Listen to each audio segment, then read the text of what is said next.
பிரபல டிஜிட்டல் பண பரிவர்த்தனை செயலியான பேடிஎம்மோட பேமெண்ட் வங்கிக்கு பிப்ரவரி 29 முதல் தடை விதித்து ரிசர்வ் வங்கி நடவடிக்கை எடுத்திருக்கு. டிஜிட்டல் பணவர்த்தனை மூலமா பல்வேறு பில்கள், மொபைல் ரீசார்ஜ், ரயில்ல இருந்து சினிமா டிக்கெட் புக்கிங் வரைக்கும் பல சேவைகளுக்கு பொதுமக்கள் பேடிஎம் செயலியை அதிகம் பயன்படுத்தி வராங்க. இதற்கு சொந்தமாக பேடிஎம் பேமெண்ட் வங்கி செயல்பட்டு வருது. இந்த வங்கி மீது எழுந்த புகார்களை தொடர்ந்து ரிசர்வ் வங்கி அதனை தணிக்கை செஞ்சிருக்கு. இதுல பேடிஎம் பேமெண்ட் வங்கியில் விதிகள் மீறப்பட்டிருக்குன்னு கண்டுபிடிச்சிருக்காங்க.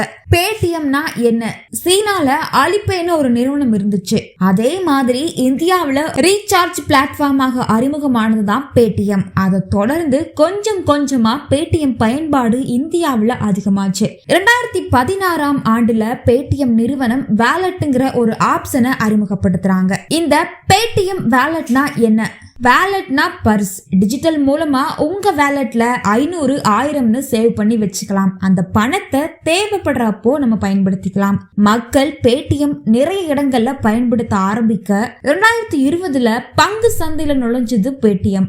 ஆனா 75% பங்குகள் வீழ்ச்சி அடைய தொடங்குச்சு. ஆயிரக்கணக்கான பணியாளர்களை பேடிஎம் இதன் மூலமா பணி நீக்கம் செஞ்சாங்க. வேற ஆட்களை பணியமர்த்ததற்கு பதிலா ஏஐ மூலமா எம்ப்ளாயி செய்யக்கூடிய வேலைகளை டெக்னாலஜி பயன்படுத்தி செய்ய முடியுமான்னு எல்லாம் செஞ்சு பார்த்தாங்க. அதன் மூலமா நிறைய மோசடிகள் நடந்திருக்கு. 2022 பேடிஎம்க்கு எதிராக முதல் வழக்கு பதிவு செய்யப்படுது. 2023 பல தணிக்கைகள் ரிசர்வ் பேங்க் ஆஃப் இந்தியால நடந்திருக்கு. பேடிஎம் கண்டிச்சு மட்டுமே வந்த ஆர்பிஐ இப்போ பேடிஎம்க்கு தடை விதிச்சிருக்கு. பேடிஎம் பேமெண்ட் வங்கியில மேலும் பணத்தை வாடிக்கையாளர்கள் செலுத்துவதற்கு வரும் 29 முதல் தடை விதிச்சிருக்கு ரிசர்வ் பேங்க். பிப்ரவரி 29 பிறகு பேடிஎம் வேலட்டை பயன்படுத்த முடியுமா? பிப்ரவரி 29 பிறகும் பேடிஎம் வேலட் பேலன்ஸ்களை எந்த கட்டுப்பாடும் இல்லாமல் டாப் அப் செய்து மாற்றலாம். இருந்தாலும் இதை இனி பேடிஎம் பேமெண்ட்ஸ் வங்கி மூலம் செய்ய முடியாது.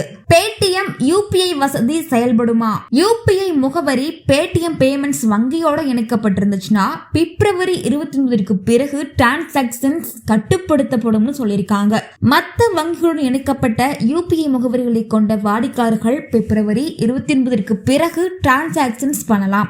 அதுபோக பேடிஎம் பேமெண்ட் வங்கி தவிர்த்து மற்ற பேங்க்களில் இணைக்கப்பட்ட ஃபாஸ்டாக் வழக்கம் போல் செயல்படும் சொல்லியிருக்காங்க.